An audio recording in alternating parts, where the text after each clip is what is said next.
Satu lagi cerita horor dari akun Twitter emak @desiprayogo1 yang horornya, seramnya, bikin merinding ketakutan.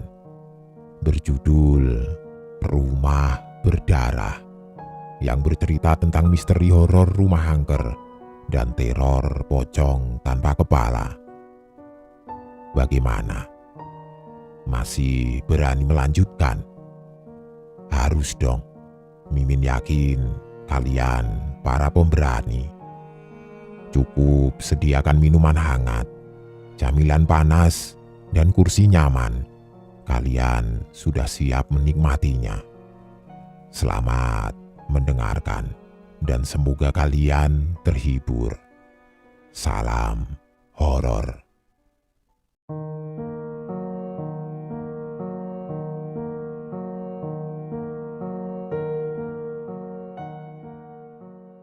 Narasumber kali ini bernama Melisa atau akrab disapa Mei.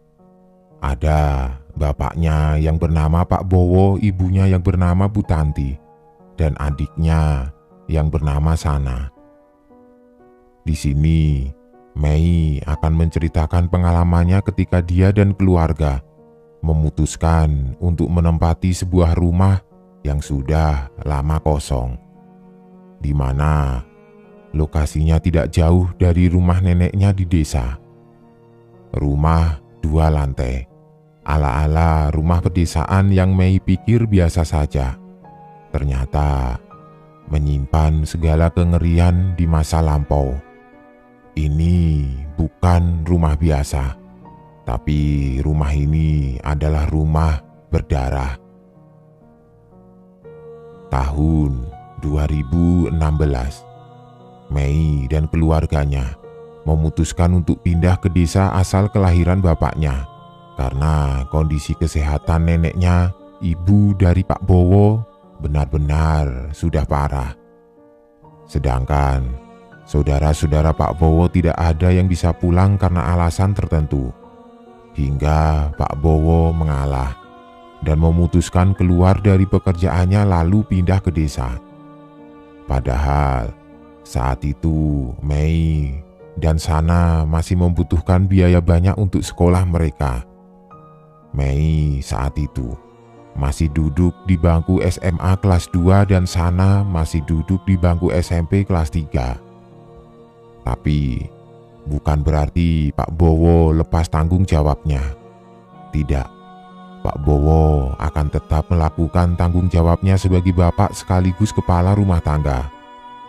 Selama di desa, Pak Bowo tidak akan berdiam diri. Beliau akan mengambil alih pengolahan kebun tomat dan cabai untuk menghidupi keluarganya. Hal tersebut sudah mendapat persetujuan dari saudara-saudaranya yang lain. Jadi, orang tua Pak Bowo memiliki kebun pribadi yang menjadi mata pencaharian utama mereka di desa. Hampir seluruh masyarakat di sana juga demikian. Semuanya bekerja sebagai petani, kalau tidak begitu punya kebun sayur mayur sendiri yang hasilnya dijual di tengkulak di pasar. Akan tetapi, Mei tidak bisa tinggal di rumah neneknya, sebab dia pernah bermalam di sana tapi malah kesurupan dan sering merasa rep-repan. Makanya sejak itu Mei sudah kapok. Orang tuanya coba memahami hal tersebut dan juga sudah memikirkan secara matang-matang sebelum mereka memutuskan untuk pindah.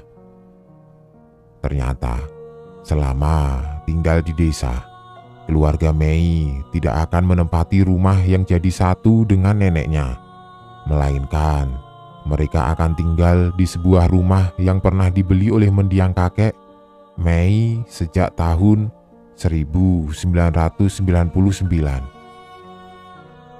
Rumah itu setelah dibeli tidak pernah dihuni alias dibiarkan kosong terbengkalai.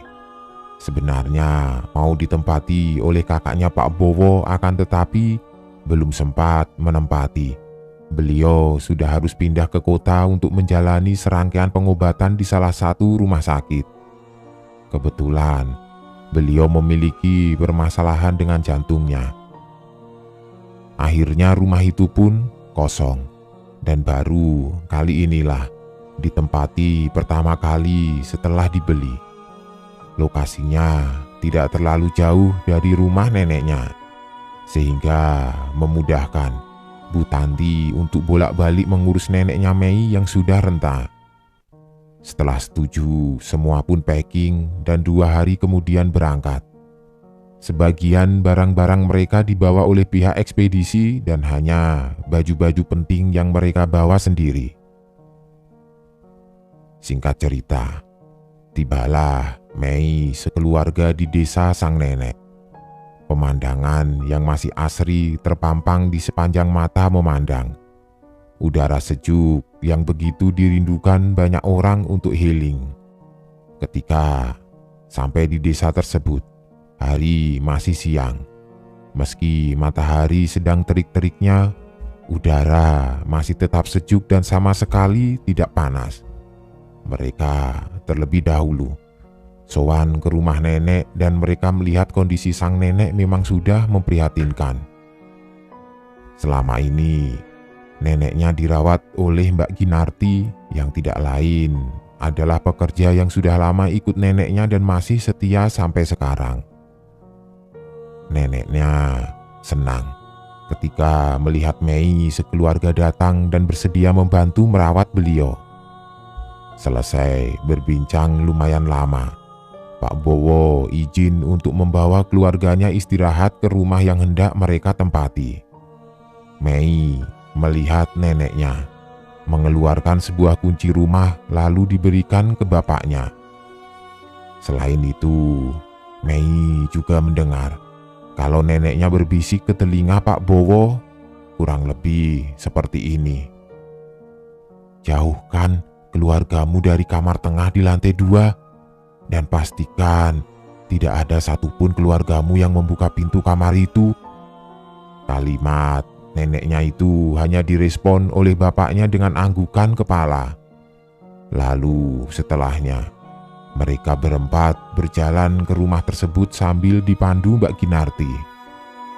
Sekitar 5 menit berjalan, mereka semua tiba di sebuah rumah 2 lantai dengan view belakang rumah yang mengarah ke sebuah gunung.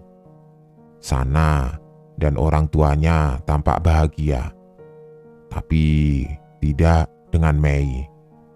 Waktu pertama kali sampai dan matanya tertuju ke lantai 2, Mei seperti melihat ada seseorang yang sedang melihat ke arahnya dari jendela salah satu kamar.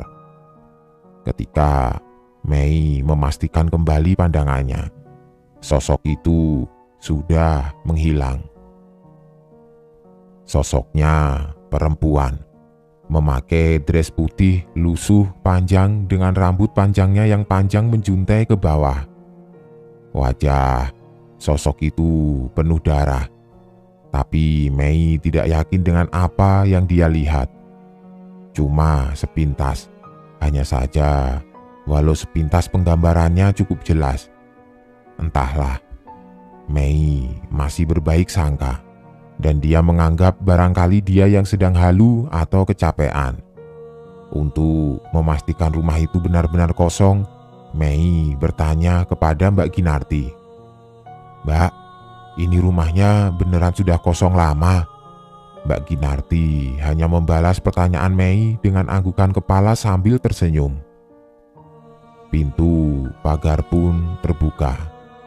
Satu persatu, Mei dan keluarganya memasuki kawasan pekarangan depan rumah ini. Banyak sekali daun-daun kering yang berjatuhan. Lalu Mbak Ginarti membukakan pintu rumah. Begitu pintu terbuka, aroma lembablah yang pertama kali menyeruak keluar. Debu di mana-mana dan banyak sekali sarang laba-laba. Mumpung hari masih sore, Pak Bowo, Bu Tanti, dan dibantu oleh Mbak Ginarti mulai membersihkan sedikit demi sedikit debu-debu di rumah itu.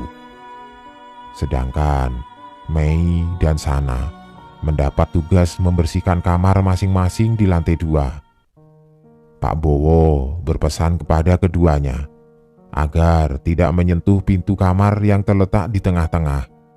Mereka disuruh memilih mau menempati kamar nomor 1 atau nomor 3. Akhirnya Sana memilih kamar nomor 1 dan Mei mau tidak mau harus mengalah. Jadi dia mendapat kamar nomor 3 yang letaknya paling pojok. Pak Bowo dan Bu Tanti tidur di satu-satunya kamar yang ada di lantai 1. Jadi secara keseluruhan rumah itu ada 4 kamar utama dan 2 kamar asisten rumah tangga yang ada di belakang. Naiklah Mei dan Sana ke lantai 2. Sana naik paling depan dan Mei mengikor di belakang Sana. Saat mereka tiba di lantai 2, mereka terkejut manakala mendapati pintu kamar nomor 2 terpasang garis polisi yang menyilang. Sana berteriak dan turun ke bawah sambil memanggil kedua orang tuanya. Sedangkan Mei memilih untuk berdiri mematung di depan pintu kamar tersebut.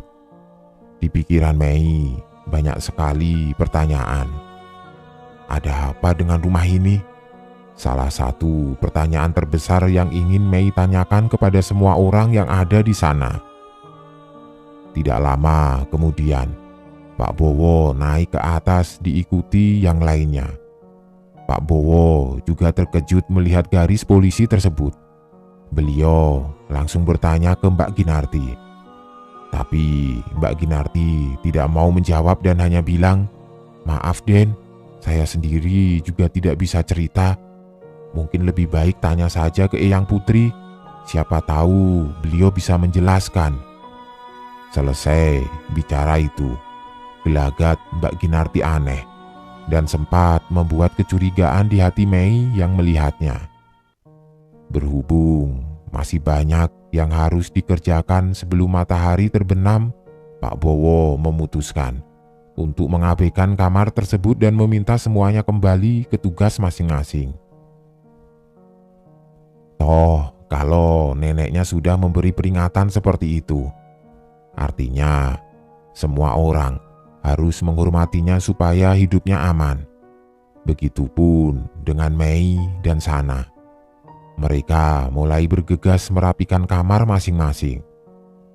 Ternyata rumah ini benar-benar dijual beserta semua perabotannya. Karena di kamar Mei dan Sana sudah ada kasur, lemari, dan meja rias. Semua kamar di rumah ini masing-masing terdapat kamar mandi dalam dan kerennya di setiap kamar ada bathtubnya. Makin betah Mei dan Sana di rumah itu. Mana bentukannya tidak sejadul di pikiran mereka. Akan tetapi Mei masih penasaran. Sebenarnya ruang kamar nomor 2 itu ada apa? Selesai beres-beres, Mei mencoba melupakan kamar nomor 2 dan mulai membersihkan dirinya. Dia mandi sambil berendam dengan memutar aneka lagu di ponselnya. Sejenak, Mei rileks dengan aktivitas berendamnya hingga matanya mulai terpejam sambil menyender di pinggiran bathtub. Baru beberapa detik terpejam, Mei terbangun ketika dinding sebelah bathtubnya ada yang mengetuk. Suara ketukannya seakan berasal dari ruangan sebelahnya. Bukannya ruangan sebelah kamar mandi ini kamar nomor 2? Mei berbicara sendiri di kamar mandi. Demi memastikan pendengarannya tidak salah, dia langsung merubah posisinya dan duduk menghadap ke arah dinding yang ada di sebelahnya. Tangannya mendekat ke arah dinding itu, dan dia merasakan dingin yang luar biasa. Mei mulai mengetuk dinding itu 3 kali persis seperti suara ketukan tadi, dengan harapan tidak ada yang membalas dengan ketukan yang serupa. Benar saja, selesai dia mengetuk dinding di sebelah betapnya yang ada malah suasana hening. Mei berpikir, mungkin tadi dia salah dengar. Bisa jadi suara ketukan tadi adalah suara ketukan di musik yang dia dengar. Dia pun melanjutkan kembali berendam. Baru saja Mei menenggelamkan kembali badannya di betap, tiba-tiba ada suara ketukan 3 kali di dinding sebelahnya. Kaget Mei di situ. Tidak pakai lama, dia langsung bilas-bilas dan keluar kamar mandi sambil memakai baju handuk di tubuhnya. Mei langsung menutup pintu kamar mandinya dan duduk di atas kasur. Tidak tahu kenapa, rasanya dia seperti ngos-ngosan, seperti habis lari jauh. Padahal cuma keluar kamar mandi saja. Mei langsung memakai bajunya dan sesegera mungkin turun. Dia tidak menceritakan apapun yang dia alami waktu itu kepada keluarganya. Karena dia tahu adiknya adalah tipe orang yang penakut parah. Mei jadi makin penasaran dengan kamar itu. Karena sewaktu dia hendak berjalan turun dan melewati pintu kamar nomor 2, Mei mendengar dengan jelas seperti ada sebuah nafas yang begitu berat berhembus di balik pintu kamar tersebut. Gara-gara mendengar suara nafas itu, sekujur tubuh Mei jadi merinding. Suara nafas siapa itu? Pas Mei turun, ternyata Sana sudah ada di meja makan, sedangkan Mbak Ginarti baru saja balik ke rumah neneknya. Ibunya tampak sibuk dengan aktivitas memasak makan malam mereka. Dia melihat bapaknya sibuk mengganti channel TV di ruang tengah. Sebenarnya, secara keseluruhan, rumah ini bagus dan besar. Cuma anehnya, kenapa ada garis polisi terpasang di salah satu pintu kamar? Pasti ada yang tidak beres dengan rumah ini. Cuma Mei tidak mau berspekulasi terlalu dini mengenai rumah tersebut. Makan malam pun jadi. Mei sekeluarga langsung makan malam dan setelah itu sholat berjamaah di dekat ruang TV. Karena kebetulan azan maghrib sudah mulai terdengar berkumandang. Pada saat sholat, bapaknya ada di paling depan sebagai imam, sedang Mei, ibunya, dan Sana berjejer satu garis di belakang bapaknya. Susunan barisannya itu, ibunya sebelah kanan, Sana tengah, dan Mei paling kiri. Otomatis di belakang tidak ada siapa-siapa. Secara mereka berdiri satu garis berjejer ke samping. Ketika mereka semua mengucap takbir di rakaat pertama, Mei yakin betul 100% kalau ada seseorang yang menggelar sajadah pas di belakang berdiri. Soalnya kepakan sajadahnya itu terasa sekali dan bahkan sampai menggoyangkan bawahan mukena yang Mei pakai. Mei kaget, tapi dia mencoba fokus dalam sholatnya. Kejadian aneh selanjutnya, ketika sholat selesai dan hendak mengucapkan salam, Mei mendengar ada seorang perempuan yang mengucapkan salam di belakangnya. Mei deg-degan sebenarnya saat mau mengucapkan salam, karena secara tidak langsung matanya akan menangkap apa yang ada di belakangnya. Dia berusaha menguatkan dirinya untuk berani dan jangan takut, karena derajat manusia lebih tinggi dari jenis mereka. Akhirnya, Mei mengucapkan salam dan saat dia menoleh ke kanan, dia melihat dengan jelas dari ekor mata sebelah kanannya ada seorang perempuan memakai mukena lusuh sholat di belakangnya.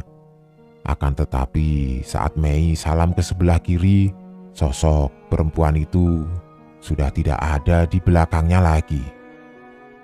Mei langsung membalikkan badannya ke belakang dan sempat membuat keluarganya cemas. Alhamdulillahnya, sosok itu sudah tidak ada. Sekuat apapun Mei melihat sosok-sosok mereka, Mei tetaplah anak penakut dan dia mulai menangis sejadi-jadinya di pelukan sang ibu. Cuma Mei tetap diam dan tidak cerita apapun.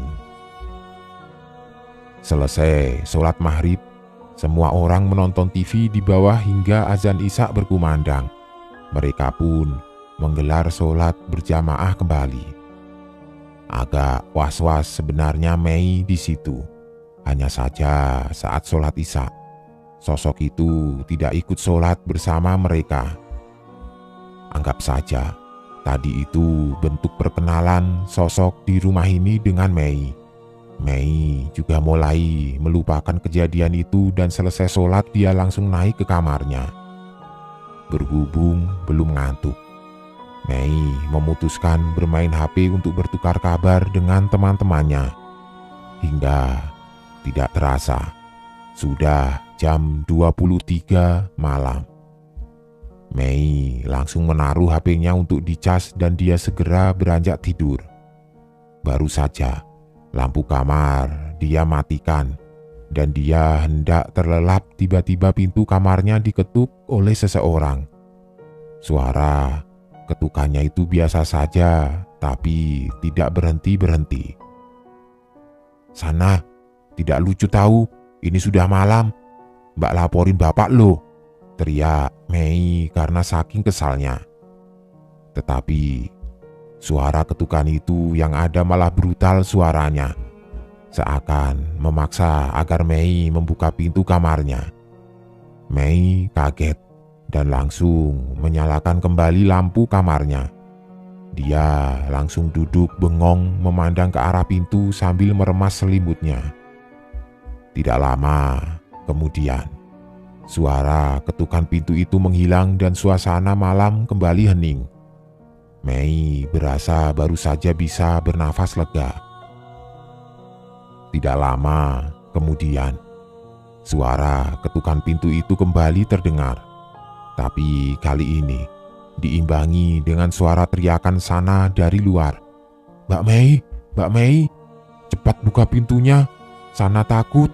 Langsung dia membuka pintunya dan Mei langsung melihat Sana dalam kondisi yang kacau. Wajahnya banjir dengan air mata, badannya dingin gemetaran dan yang paling nampak adalah Sana sedang dalam kondisi ketakutan. Dia langsung memeluk adiknya dan dia bawa masuk ke dalam kamarnya. Tidak lupa dia mengunci kembali pintunya. "Pokoknya mulai detik ini Sana tidak mau tidur sendiri, Mbak Mei," ucap Sana sambil berderai air mata. Oke, mulai malam ini kamu tidur sama Mbak. Tapi kamu cerita dulu sama Mbak, kamu kenapa? Kok sampai ketakutan kayak gini? Kamu dari tadi belum tidur ya? Ini kan sudah malam Sana," tanya Mei dengan segala penasaran di benaknya. "Bukan begitu Mbak, Sana sudah tidur dari sebelum jam 21 tadi kok," jawab Sana dengan suara yang sesenggukan. "Lah, terus kenapa kamu sampai kayak gini?" timpal Mei. "Tadi Sana itu sudah tidur Mbak. Terus beberapa menit yang lalu Sana kebangun gara-gara Sana mendengar ada orang yang bernyanyi dan suaranya dari kamar sebelah. Suara itu bernyanyi sambil mandi Mbak. Suara showernya jelas sekali sampai kedengaran di dinding sebelah kasur Sana. Padahal kata bapak, kamar itu kan kosong ya Mbak. Terus itu suara siapa Mbak?"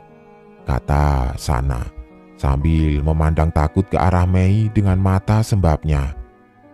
Mei mulai merasa ada yang tidak beres malam itu. Buru-buru mengajak Sana untuk tidur kembali dan mereka berdua berusaha melupakan kejadian aneh malam itu. Syukurnya, mereka berdua akhirnya bisa tidur dengan nyenyak. Pagi pun tiba. Sana terbangun dengan matanya yang sembab. Mei mencoba menenangkan adiknya dan meminta Sana agar tidak cerita apa-apa dulu ke orang tua mereka.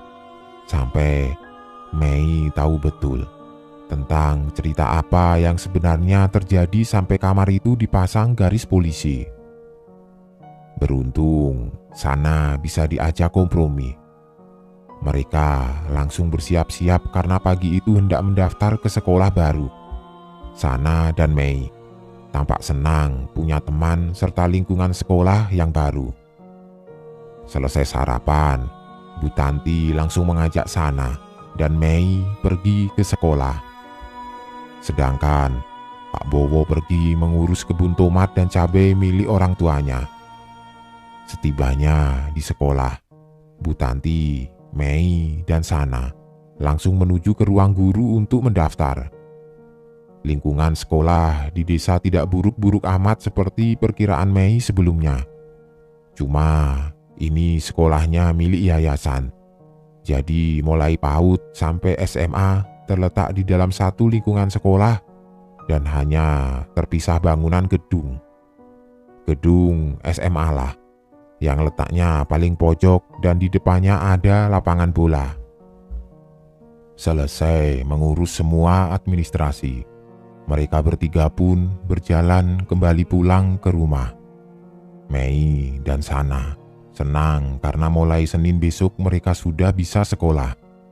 Jadwal sekolah mereka Senin sampai Sabtu.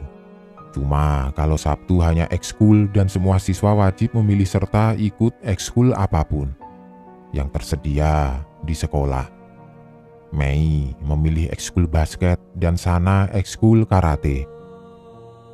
Sesampainya di rumah, Bu Tanti langsung izin ke rumah nenek untuk mulai bantu-bantu Mbak Ginarti. Sebelum ibunya pergi, beliau sudah menyiapkan makan siang untuk Sana dan Mei. Andai ibunya baru bisa balik sore, setidaknya siang harinya anak-anak tidak ada yang kelaparan.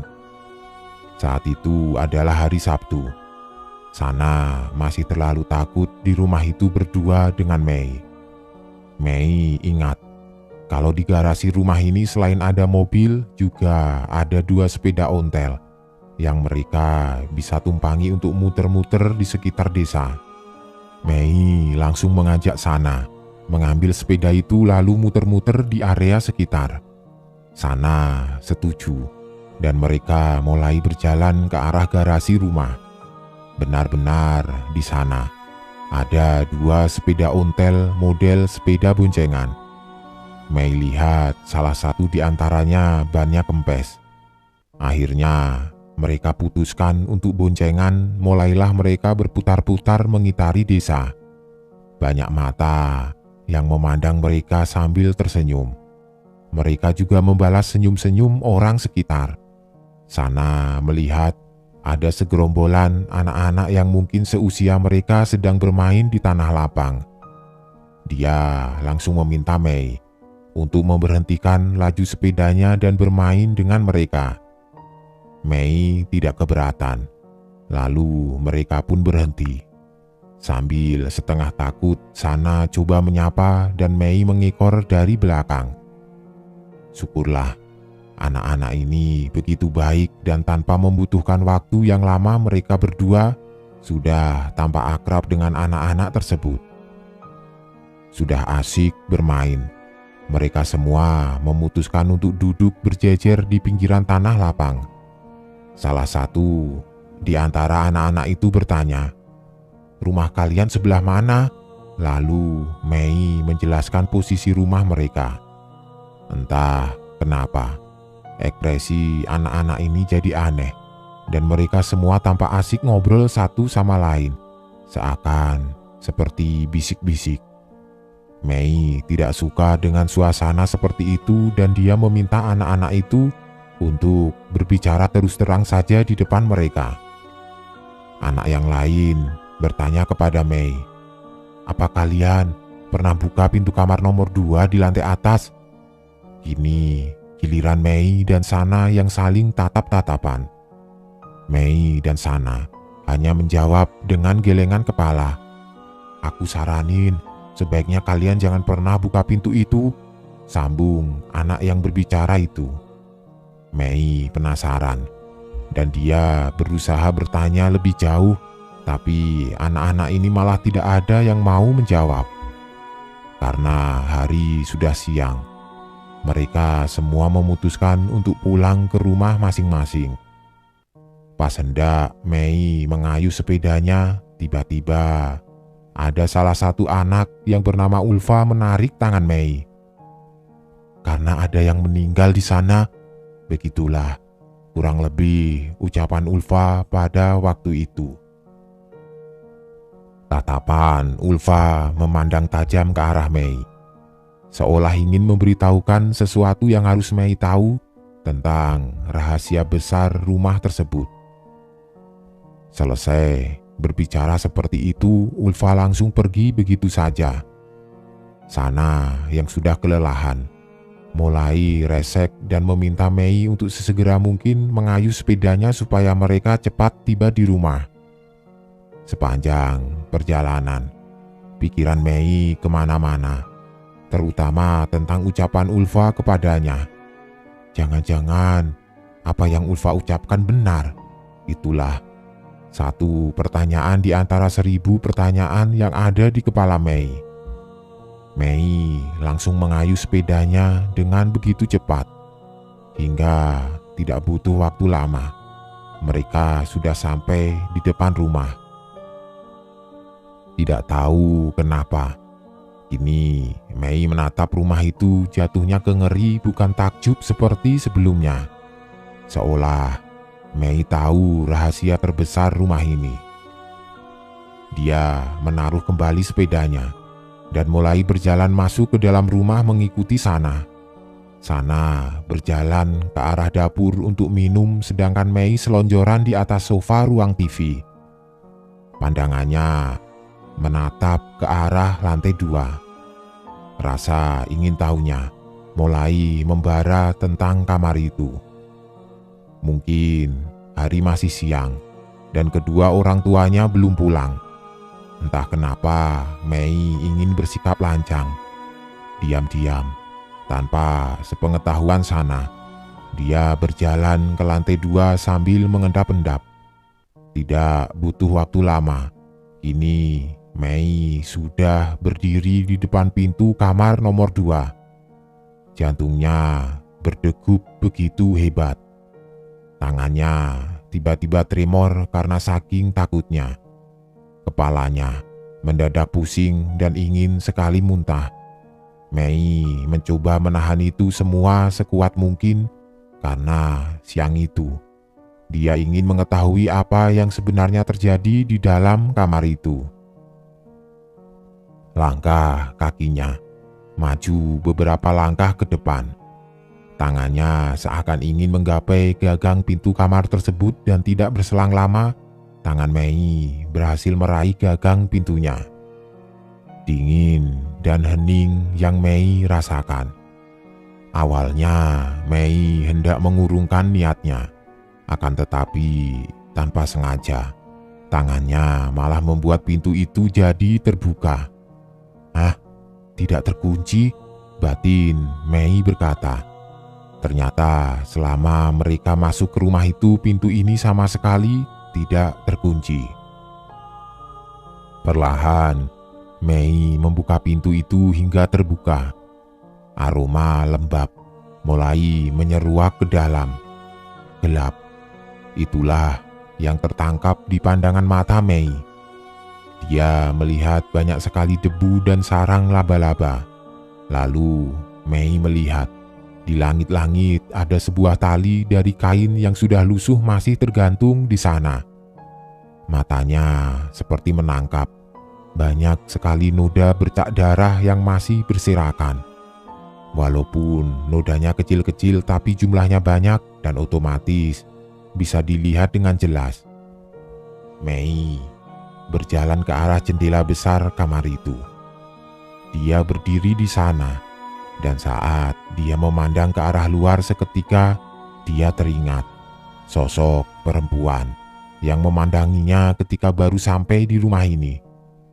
Berarti perempuan itu melihat dari kamar ini. Entah, secara tiba-tiba sekujur tubuh Mei merasa merinding.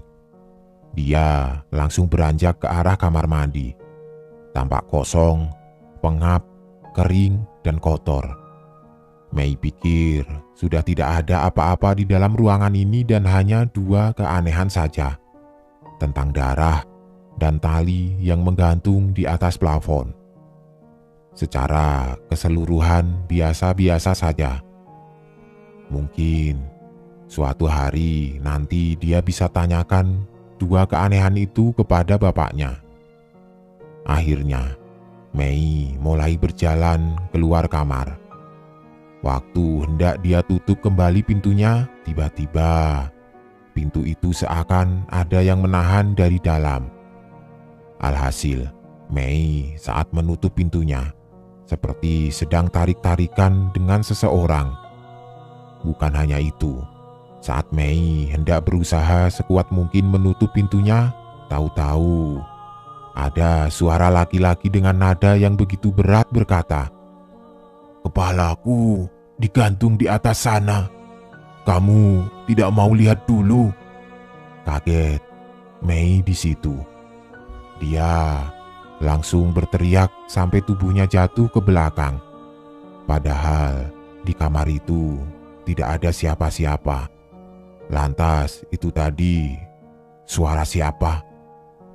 Mei melihat pintu kamar nomor 2 tertutup dengan sendirinya, tapi mata Mei melihat ada sebuah kaki yang berbalik kain kotor bercampur tanah berdiri di balik pintu itu.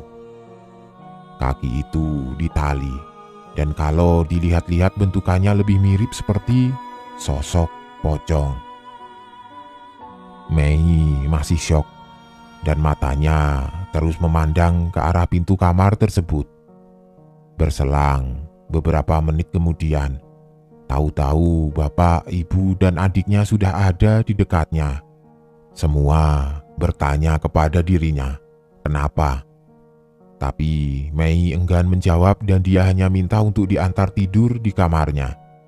Mei langsung dibawa ke kamarnya oleh semua keluarganya. Ketika mereka semua sudah di dalam kamar Mei, Mei menarik tangan bapaknya. Mata Mei menatap tajam ke arah bapaknya, lalu Mei berkata, "Mending sekarang bapak ceritakan semua ke kita tentang apa yang terjadi di kamar itu sebenarnya. Soalnya Mei tadi melihat banyak sekali bercak darah yang terciprat di dalam. Mungkin kelewatan saat dibersihkan." Bapaknya yang mendengar itu kaget. Tandanya Mei sudah lancang memasuki kamar tersebut tanpa sepengetahuan orang tuanya. "Kamu tahu tidak, cara kamu yang seperti ini sama saja membuat perkara baru, Mei," ucap bapaknya dengan ekspresi marah. Buru-buru ibunya menenangkan bapaknya. "Sampai kapan bapak mau diam-diam merahasiakan ini semua dari aku, Sana, dan ibu? Padahal bapak yang bawa kita ke rumah ini. Harusnya bapak beritahu kami, karena mereka sudah mulai ganggu aku dan Sana. Apa bapak tega lihat anak-anak bapak stres di rumah ini gara-gara setan?" timpal Mei dengan nada yang tidak kalah tinggi. Bapaknya terlihat terdiam tanpa suara, duduk di atas kursi rias Mei yang ada di pojokan kamar. "Sudah toh pak, ceritakan saja, kasihan anak-anak," bujuk sang ibu. Setelah menatap Bu Tanti, Pak Bowo langsung berkata, "Ya sudah, kalau kalian mau tahu sebenarnya, bapak akan cerita." Cerita awal mula kronologinya pun dimulai. Rumah ini awalnya merupakan rumah kediaman sepasang pasutri muda yang bernama Dery, 29 tahun, dan Fauzia atau biasa dipanggil Jia, 26 tahun. Keduanya adalah anak orang paling kaya dari desa tetangga. Mereka pindah ke daerah sini untuk mengembangkan usaha Bapak Dery sebagai pemilik kebun buah yang mana nama buahnya tidak bisa aku sebutkan. Keluarga keduanya benar-benar begitu dihormati oleh masyarakat sekitar.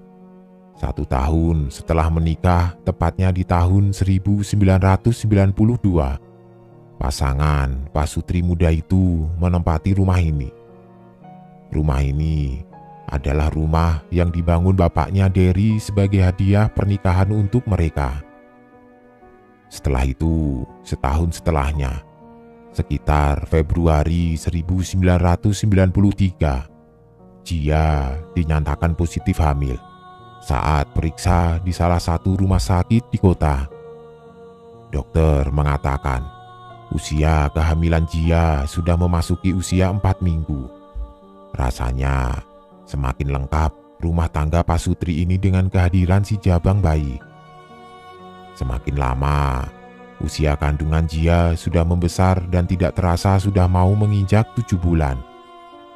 Saking bahagianya, setiap hari tertentu keluarga keduanya kerap membagi-bagikan sembako kepada masyarakat sekitar sebagai bentuk rasa syukur atas semua nikmat ini. Akan tetapi, nasib naas menimpa kedua Pasutri muda ini. Di suatu malam, tanggal 23 Agustus 1993, rumah mereka disatroni maling di jam 23:30 malam. Mereka yang hanya tinggal berempat, Dery, Jia, dan 2 pembantu mereka, tidak bisa berbuat banyak. Awalnya polisi mengira maling, tapi ternyata bukan. Karena 7 orang yang masuk ke rumah mereka sama sekali tidak mengambil harta benda apapun milik Pasutri yang ada di rumah tersebut. Kembali ke cerita. Akan tetapi salah satu orang dari 7 itu berjalan ke arah Dery dan Jia yang sudah terikat. Kemungkinan orang itu adalah dalangnya. Orang itu seperti berbicara sembari memegang sebuah celurit di tangannya. Semua orang tidak bisa berbuat banyak, apalagi teriak karena mulut mereka semua disumpal kain dan tangan juga kaki mereka semuanya terikat. Tidak berselang lama, laki-laki itu mengarahkan celuritnya ke arah leher Dery hingga kepala Dery terpisahkan dari badannya. Tidak hanya sampai di situ, laki-laki itu seakan belum puas melihat Dery yang sudah tewas dengan kepala terpenggal. Dia meminta kepada orang-orang lainnya sebuah tali, yang mana tali itu nantinya akan digunakan untuk menggantung kepala Dery di atas plafon kamar. Semua kejadiannya terjadi di kamar nomor 2. Semua orang awalnya dipaksa masuk ke kamar tersebut. Orang-orang itu pasrah tanpa tahu kalau akhirnya malah seperti itu. Kebetulan, kamar itu adalah sebuah kamar yang hendak dijadikan untuk kamar calon bayi Pasutri muda ini. Beberapa furniture sudah dipasang dan ditata, tapi saat itu malah bersimbah darah. Paku gantung di atas plafon yang rencananya mau dipasang lampu tidur untuk baby mereka, kini malah dibuat untuk menggantung kepala Dery yang sudah terpenggal. Habis menggantung kepala Dery, laki-laki yang sakit jiwa ini malah ketawa terbahak-bahak. Padahal Jia rasanya sudah hampir mati waktu melihat kepala suaminya terpenggal di depan matanya. Apalagi saat itu Jia sedang hamil besar. Kedua pembantunya melihat Jia terakhir kalinya seperti orang ketakutan. Mungkin karena saking takutnya, Jia sampai terkencing di kamar itu. Kedua pembantunya yang tidak berdaya menolong Jia hanya bisa menangis. Jia berusaha berteriak saat hendak disentuh laki-laki itu sembari memundurkan badannya. Lalu, laki-laki itu memberi isyarat kepada kawannya yang lain untuk memindahkan dua pembantunya keluar dari kamar itu. Sekarang, yang ada di dalam kamar hanya tersisa laki-laki itu dan Jia. Tapi dua pembantunya ini awalnya menolak saat melihat Jia seolah berkata, "Jangan tinggalkan aku sendiri, Mbak." Berhubung mulutnya tersumpal kain, jadi hanya bisa berteriak-teriak sambil terus menangis. Cuma yang namanya orang sadis tidak akan pernah ada toleransi. Orang-orang sakit jiwa ini langsung menggeret kedua pembantu Jia ke ruangan lain. Setelah itu, kedua pembantunya tidak tahu apa yang terjadi kepada Jia. Bahkan di ruangan lain itu, kedua pembantu Jia dipukul oleh kawanan orang-orang sakit jiwa ini. Saking capeknya, keduanya sampai pingsan. Salah satunya ada yang melawan sampai lengan kirinya harus membekas sebuah sayatan dan pisau salah satu orang sakit jiwa itu. Dan lukanya masih ada sampai sekarang. Orang itu adalah Mbak Ginarti. Beruntung Mbak Ginarti dan satu temannya tidak dibunuh. Akan tetapi sejak kejadian itu temannya jadi gila dan sampai harus ditaruh di rumah sakit jiwa. Sedangkan efek ke Mbak Ginarti sendiri membuatnya tidak ingin menikah karena rasa trauma itu tidak kunjung hilang. Soalnya yang menjadi targetnya hanyalah Derry dan Jia, sedangkan kedua pembantunya sama sekali tidak dibunuh. Barang-barang mewah di rumah itu juga tidak disentuh sama sekali. Yang ada malah semua foto pernikahan Derry dan Jia dirusak dengan sengaja. Artinya, pembunuh ini seperti memiliki dendam lama kepada Jia maupun Derry. Saat Mbak Ginarti menanyakan bagaimana kondisi Jia, polisi menjawab kalau Jia meninggal saat hendak dibawa ke rumah sakit akibat beberapa luka tusukan di dada dan perutnya. Jia harus kehilangan banyak darah, juga kehilangan bayinya. Jia langsung dibawa ke ruang operasi untuk dipisahkan dengan bayi yang ada di dalam rahimnya. Karena dokter memperkirakan anak Jia ikut meninggal dunia karena tusukan pisau yang sadis di perutnya. Benar-benar brutal pembunuh itu saat menusukkan pisau ke tubuh Jia. Letak tusukannya seperti asal ditusuk-tusuk saja ke dada dan perutnya Jia berkali-kali. Hebatnya Jia masih bertahan hidup. Tapi sayang, nafasnya harus terhenti ketika ambulan baru saja berhenti di depan pintu rumah sakit. Sedangkan mayat Derry dibawa ke rumah sakit terpisah guna dilakukan autopsi. Yang menemukan pertama kali adalah bapaknya Derry, di mana saat itu beliau mendapatkan informasi dari warga sekitar kalau ada dua mobil kijang yang terparkir di depan rumah anaknya. Tapi warga tidak ada yang berani masuk. Soalnya orang-orang yang keluar dari mobil itu semuanya memakai pakaian serba hitam. Tunggu demi tunggu, mobil itu tidak kunjung pergi. Barulah warga melaporkan kejadian tersebut ke rumah keluarga Derry. Orang tua Jia sendiri ada di kota dan bekerja semacam PNS kalau sekarang. Jadi untuk menuju ke rumah itu membutuhkan waktu yang sedikit lama. Saat keluarga Derry tiba di rumah itu, kondisi rumah sudah berantakan dan sepi. Tapi semua lampu dalam kondisi menyala. Waktu langkah kaki semua orang terhenti di lantai 2, mereka melihat dua pembantu Jia dan Derry sudah dalam kondisi terikat tanpa busana serta pingsan. Panik keluarga Derry di situ.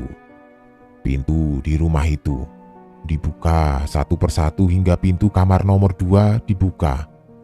Semua orang langsung berteriak histeris, manakala melihat kepala Derry sudah tergantung di plafon sedangkan Jia bersimbah darah di lantai. Saat dicek, ternyata Jia masih hidup dan buru-buru dipanggilkan ambulan di salah satu klinik kesehatan terdekat serta ada beberapa orang yang pergi ke kantor polisi setempat. Sayangnya, Jia dan juga bayinya memilih untuk menyusul Derry pergi selama-lamanya.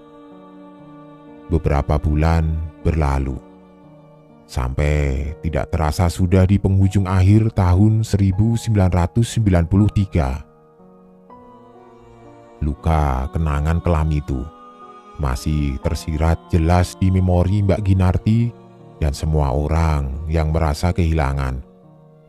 Polisi juga belum bisa menangkap siapa pembunuhnya, seolah pembunuh ini benar-benar sudah merencanakan hal tersebut secara matang, sampai tidak ada sedikit pun jejak kejahatannya yang tertinggal.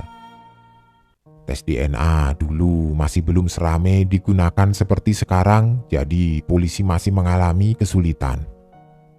Saat polisi hendak melempar kasus ini ke kepolisian kota, tiba-tiba ada seorang laki-laki yang datang ke kantor polisi setempat, di mana laki-laki ini bernama Mustafa atau akrab disapa Tova.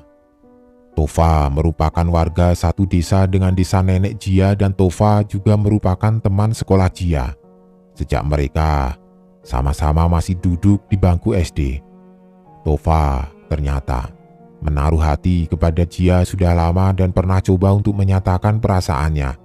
Akan tetapi berkali-kali ditolak oleh Jia, hingga mereka sama-sama tumbuh dewasa.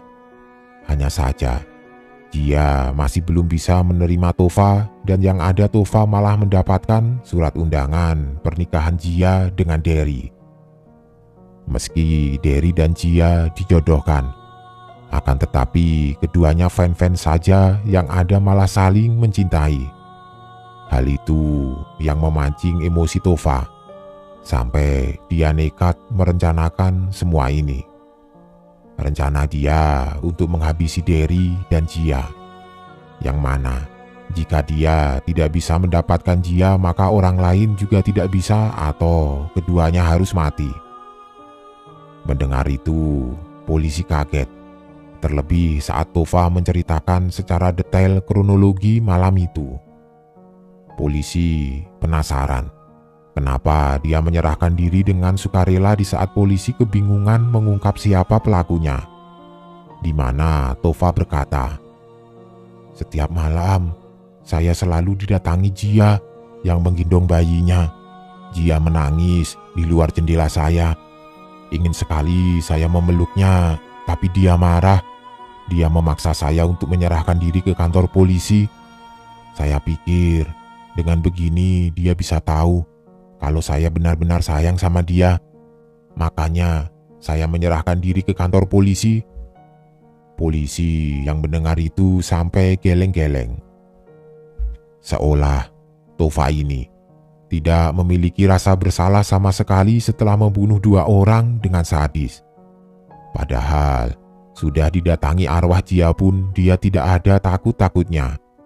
Dia datang ke kantor polisi hanya ingin Jia tahu kalau dia sayang sama Jia, sampai rela menyerahkan diri padahal dia sendiri sebenarnya bisa saja kabur ke luar negeri. Benar-benar Tova psikopat sakit jiwa kurasa. Oh iya, Tova sendiri merupakan golongan anak-anak orang kaya di kawasan desa nenek Jia. Bisa dibilang sederajat dengan Derry dan Jia. Dari keterangan Tova, polisi akhirnya dapat meringkus 6 tersangka lainnya di lokasi yang berbeda-beda, di mana 6 orang itu hanya dijatuhi hukuman penyerangan, pemerkosaan, dan membantu seseorang dalam menghilangkan nyawa orang lain. Sedangkan Tova dihukum seumur hidup sampai hukuman mati karena sudah membunuh 3 manusia di tempat dan waktu yang bersamaan. Sayangnya, di tahun 1997, Tova ditemukan meninggal dunia di dalam sel tahanannya karena bunuh diri. Dia mengiris pergelangan tangan kirinya tengah malam, yang membuatnya kehilangan banyak darah dan meninggal dunia di dalam sel tanpa ada orang yang tahu. Padahal dia belum selesai menjalankan masa hukumannya. Keluarga Derry dan Jia merasa hal itu belum sepadan dengan apa yang dialami anak-anak mereka. Harusnya Tova dihukum mati atas perbuatannya, malah dia mengakhiri sendiri hidupnya. Setelah kejadian itu, rumah Derry dan Jia kosong tidak berpenghuni. Sampai terpasang kalimat, dijual, tergantung di depan pagarnya. Kakek Mei yang melihat itu tidak tahu bagaimana rasanya, ingin sekali membeli. Pada saat ditanya, ternyata harganya murah, sesuai dengan keuangan mereka pada waktu itu. Dibelilah rumah tersebut dengan harapan agar semua kenangan kelamnya hilang. Sayangnya, sebelum rumah itu ditempati, rumah itu sudah menimbulkan banyak teror yang membuat saudara-saudara Pak Bowo jadi enggan menempati rumahnya sampai detik itu. Barulah Pak Bowo dan keluarganya yang benar-benar resmi menempatinya. Mendengar cerita dari bapaknya, sebenarnya Mei kesal. Tapi apa boleh buat, semuanya sudah terlanjur. Mau tidak mau, Mei dan keluarganya harus bisa beradaptasi dengan rumah yang penuh dengan segala kengeriannya ini. Hari sudah sore. Mei masih asik bermain HP di dalam kamarnya seorang diri. Jam dinding menunjukkan pukul 16. Mei berniat mandi dan segera turun membantu ibunya. Waktu Mei berjalan ke arah kamar mandi, saat masih di pintu, Mei mendengar dengan jelas ada suara orang mandi di bathtubnya. Suara itu seperti suara seorang ibu-ibu dan ada suara tawa bayi juga di dalam. Perempuan itu berkata, "Mandi dulu ya nak, sudah sore, biar ganteng." Kaget sekali Mei di situ. Tapi di sisi lain, dia juga penasaran. Perlahan-lahan Mei membuka pintu kamar mandinya dan di dalam dia melihat ada seorang perempuan memakai baju panjang berwarna putih lusuh, rambutnya lurus hitam dengan kukunya yang panjang, sedang duduk di pinggiran bathtub kamar mandi Mei. Kedua tangannya seolah sedang memegang sesuatu yang ada di dalam bathtub. Mei berusaha sedikit berjalan mendekat. Lalu matanya melihat ada seonggok bayi tapi berlumuran darah sedang dimandikan di dalam bathtubnya. Darah bayi itu sampai membuat semua airnya berwarna merah. Mei kebingungan dengan apa yang dia lihat. Tidak lama, perempuan itu memalingkan wajahnya ke arah Mei sambil berbicara. "Mbak Mei juga mau mandi ya? Bareng anak tante. Sini." Mei langsung terbirit lari keluar dari kamarnya. Perempuan itu tiba-tiba tertawa cekikikan dari dalam kamar mandi. Tawanya sampai menggema di lantai 2. Buru-buru Mei menuruni anak tangga sambil memanggil ibu dan bapaknya. Dengan ngos-ngosan, Mei menceritakan semua yang dia lihat. Sama-sama mereka semua naik ke kamar Mei. Tapi sosok itu dan bayinya sudah tidak ada di dalam kamar mandi. Mei bercerita kalau perempuan itu wajahnya penuh darah, dadanya robek dan darahnya muncrat-muncrat keluar. Rasanya Mei susah sekali melupakan wajah perempuan itu. Mei langsung dibawa turun untuk ditenangkan.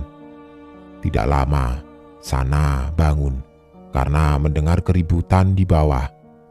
Sana bingung melihat Mei yang gemetaran dan kejadian hari itu berlalu begitu saja. Senin pun tiba. Mei dan Sana antusias untuk pergi ke sekolah. Semalam, Mei juga tidak tidur di kamarnya, tapi dia tidur di kamar Sana dan alhamdulillah tidak terjadi apa-apa. Selama di sekolah, keduanya happy. Hingga jam 15:30, keduanya baru pulang dari sekolah. Cuma orang tua mereka belum pulang. Mungkin bapaknya masih di kebun dan ibunya masih di rumah nenek mereka. Niatnya, sore itu mereka menyusul sang ibu ke rumah nenek setelah bersih-bersih diri dan makan. Pergilah mereka ke kamar masing-masing. Mei sebenarnya takut untuk masuk ke kamarnya lagi. Tapi kalau dia tidak bisa melawan rasa takutnya yang ada, dia akan selalu jadi seorang penakut seumur hidup. Sebelum masuk, Mei berdoa di luar pintu supaya dia tidak mengalami hal itu lagi. Beruntung, sore itu tidak ada kejadian aneh-aneh di dalam kamarnya. Dia segera mandi dan turun untuk makan. Selesai bersih-bersih, turunlah Mei menuju ke meja makan. Dia melihat Sana belum ada di meja makan. Akhirnya, dia putuskan untuk makan terlebih dahulu. Mei duduk di salah satu kursi meja makan dan mulai membuka tudung saji yang ada di atas meja. Ketika tudung saji itu dibuka, Mei melihat ada sebuah kepala berbalut kain kafan lusuh dan berbentuk pocong sedang menyeringai ke arahnya. Matanya putih dan wajahnya pucat. Mei langsung melempar tudung saji yang dia pegang karena saking kagetnya. Sosok kepala itu berkata tanpa dosa, "Mbak Mei kok makan sendiri? Mbak Sana mana?" sambil tertawa. Pocong itu berwujud laki-laki yang masih muda. Tubuh Mei seketika kaku sambil memandang ke arah wujud kepala itu. "Mbak, lihat di sebelah kirimu, itu badan saya. Kita makan bareng ya," sambung sosok tersebut. Mei yang tidak bisa bergerak hanya menggerakkan bola matanya untuk menatap ke arah kirinya. Ternyata di situ sudah ada tubuh sesosok pocong yang sedang duduk di sebelahnya, dan wujud itu tanpa kepala, dengan bagian lehernya penuh darah serta ada sedikit tulang-tulangnya yang menonjol keluar. Seketika tubuh Mei lemas dan dia pun pingsan di atas meja makan. Tidak lama kemudian, Sana turun ke bawah untuk menuju ke ruang makan. Betapa kagetnya Sana melihat Mei sudah dalam keadaan pingsan di atas meja makan. Tapi Sana tidak berani mendekat, karena kursi di sebelah Mei ada sesosok pocong tanpa kepala yang duduk di sana. Sana berusaha berjalan mundur tanpa menimbulkan suara dan keluar untuk meminta tolong. Apesnya, sosok itu mengetahui keberadaan Sana dan sosok tersebut berkata, "Mbak Sana, sini makan bareng Om dan Mbak Mei di meja makan. Sebentar lagi tante dan adik bayi akan nyusul," diakhiri dengan gelak tawa. Sana yang mendengar itu langsung balik badan dan lari. Cuma saat Sana hendak membuka pintu, tidak tahu ibunya datang dan juga sedang membuka pintu dari luar. Alhasil, jidat Sana terbentur pintu. Lalu dia pingsan seketika di lantai.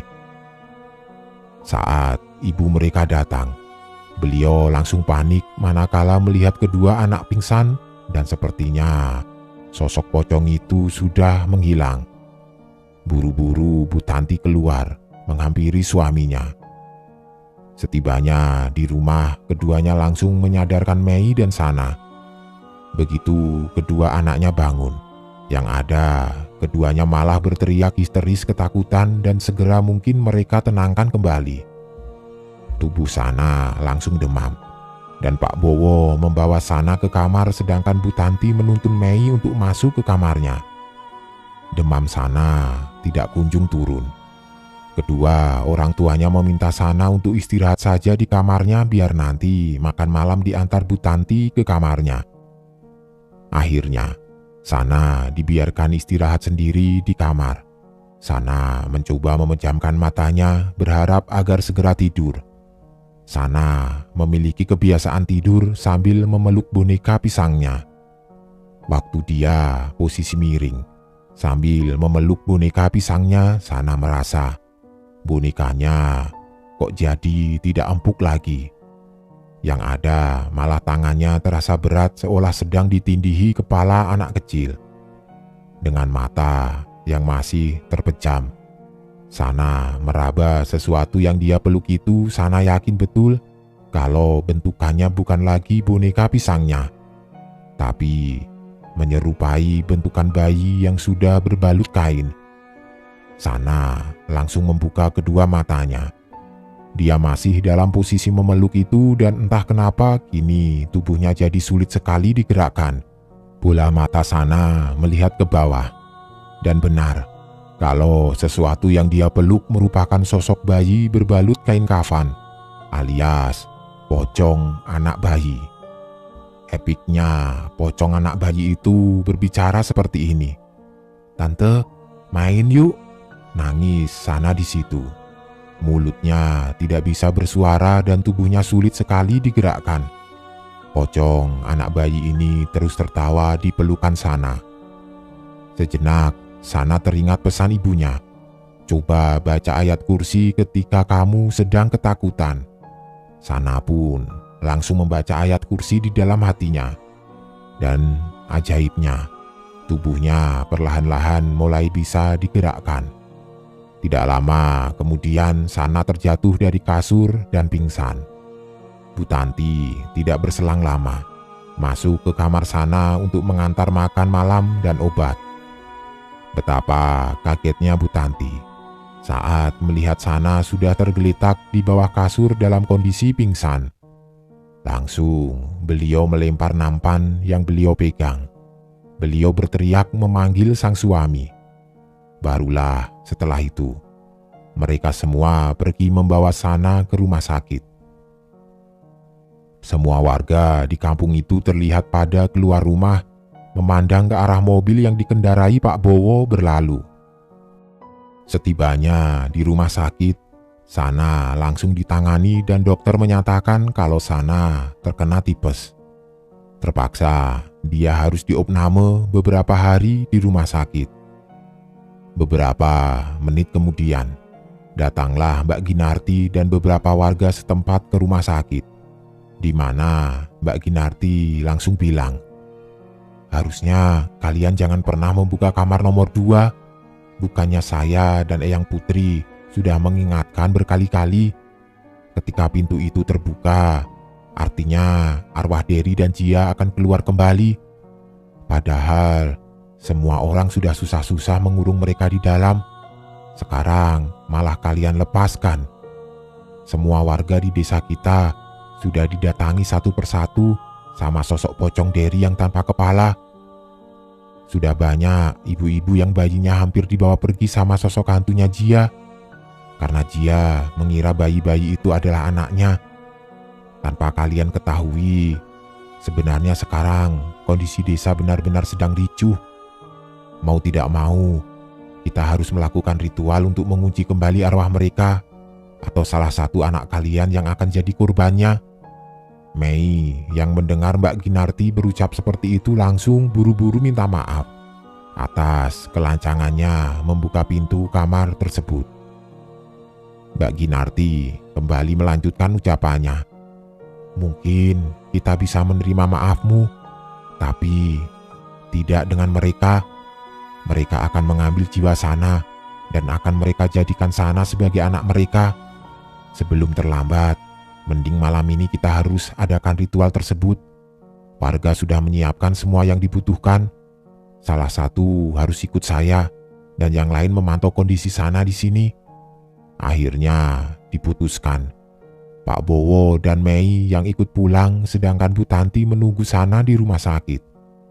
Setibanya di rumah, kondisi halaman rumah mereka sudah penuh dengan cahaya obor yang terpasang di sana.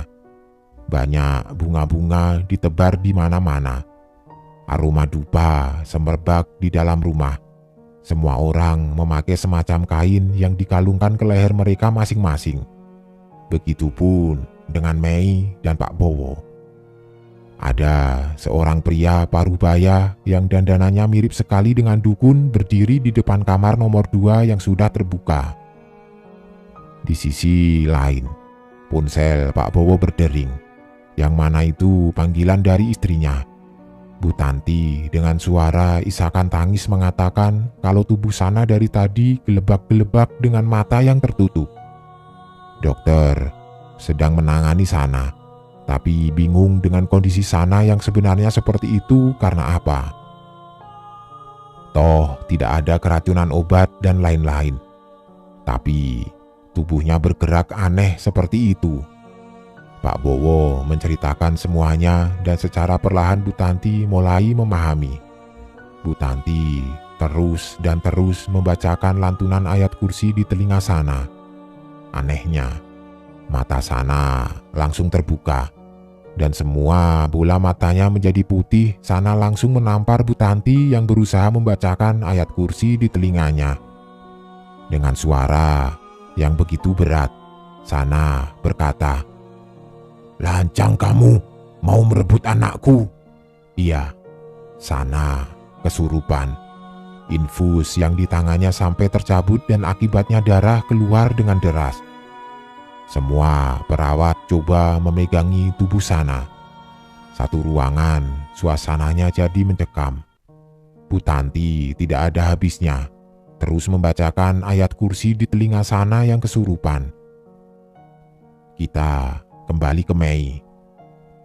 Pak Dukun ini berusaha sekuat mungkin mengikat arwah keduanya di dalam kamar itu. Setelah sekian lama beradu kekuatan dengan dua sosok arwah Pak Sutri itu, tiba-tiba pintu kamar nomor 2 tertutup terbanting dengan sendirinya. Pertanda bahwa sosok itu berhasil terkunci kembali di dalam kamar tersebut. Bersamaan dengan itu Bu Tanti mengabarkan kalau kondisi Sana sudah membaik. Dia tidak lagi kesurupan dan sekarang Sana masih tertidur karena dia terpaksa dibius agar bisa istirahat secara maksimal demi kesehatannya. Pak Dukun itu meminta Pak Bowo beserta keluarganya supaya meninggalkan rumah ini. Andai ingin menempati rumah ini, mereka harus membongkar habis rumah tersebut lalu dibangun ulang dari nol dengan material yang baru. Supaya semuanya tampak baru dan yang lama biarkan terkubur hancur bersamaan dengan rumah ini dirobohkan. Tapi semua tentu perlu biaya. Jadi untuk sementara waktu mereka putuskan untuk tinggal satu rumah dengan nenek. Meski Mei agak takut dengan rumah neneknya, setidaknya itu keputusan terbaik daripada mereka masih harus berada di rumah itu terus. Setelah kepulangan Sana dari rumah sakit, mereka berempat sudah tidak lagi menempati rumah tersebut dan kini kembali. Rumah itu kosong untuk kesekian kalinya. Rencananya, kalau uang bapaknya sudah cukup, rumah itu akan dirobohkan dan dibangun ulang, sesuai perkataan Pak Dukun yang menolong mereka. Mei ataupun Sana masih kerap melihat lampu kamar-kamar di lantai 2 rumah itu suka mati nyala sendiri kalau malam. Soalnya kebetulan jendela kamar mereka yang ada di rumah nenek bisa melihat ke arah rumah tersebut, dan jaraknya juga tidak terlalu jauh dengan rumah nenek mereka. Alhamdulillahnya, tidak ada gangguan lagi dan hidup mereka kembali normal seperti sedia kala sebelum menempati rumah tersebut.